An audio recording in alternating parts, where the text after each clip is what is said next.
Continuiamo le interviste con noi il mister del Pico Mirandola, Yuri Iallacci. Insomma, io non ho visto una brutta squadra, proprio per niente. Molto attiva, giocata molto bene, difesa molto precisa. Primo tempo avete messo anche qualche volta in difficoltà il Tiene, più di qualche volta.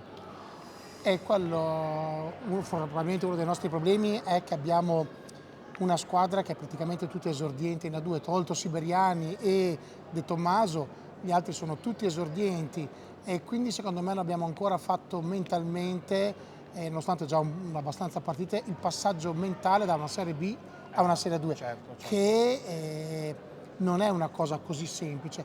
Poi ogni tanto qualche giocata buona ci viene, Sì. le intenzioni buone ce le mettiamo, però non abbiamo ancora fatto il cambio di passo, prima o poi arriverà, si spera. Esatto, e forse il ritmo impostato dall'altra squadra del Tiene vi ha messo un po' in difficoltà, cambi continui. Ci ha messo nettamente in difficoltà, ma noi lo sapevamo noi sappiamo già di nostro che non siamo una squadra molto veloce, come sappiamo che le squadre venete sono molto fisiche, questa è da notte dei tempi che le squadre venete sono fisiche, ma non abbiamo approfittato delle giocate fatte, uno perché Combini in porta non è l'ultimo arrivato, Sì, e esatto. due perché comunque ci recuperavano in velocità, perché proprio non capiamo che in A2 non c'è tempo, non c'è tempo. No, infatti.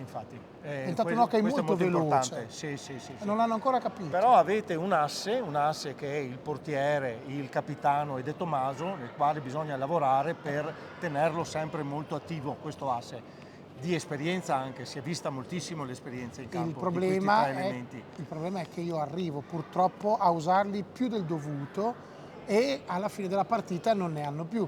Io spero col tempo, almeno il girone d'andata, lo speravo in Coppa, però visto che non ha funzionato perché tra vari infortuni e altre cose abbiamo avuto dei problemi con dei giocatori, ma spero che alla fine del girone d'andata i miei ragazzi, quelli più giovani, capiscano che cosa devono dare in pista. Poi puoi anche perdere la partita, perché ci può stare, però che cosa devi dare? Questa è la mentalità che devono cambiare. Benissimo, con questa speranza io vi auguro in bocca al lupo per Grazie le prossime ancora. gare. E in bocca al lupo anche a voi. Arrivederci e tanti saluti a Grazie tutti voi. ancora.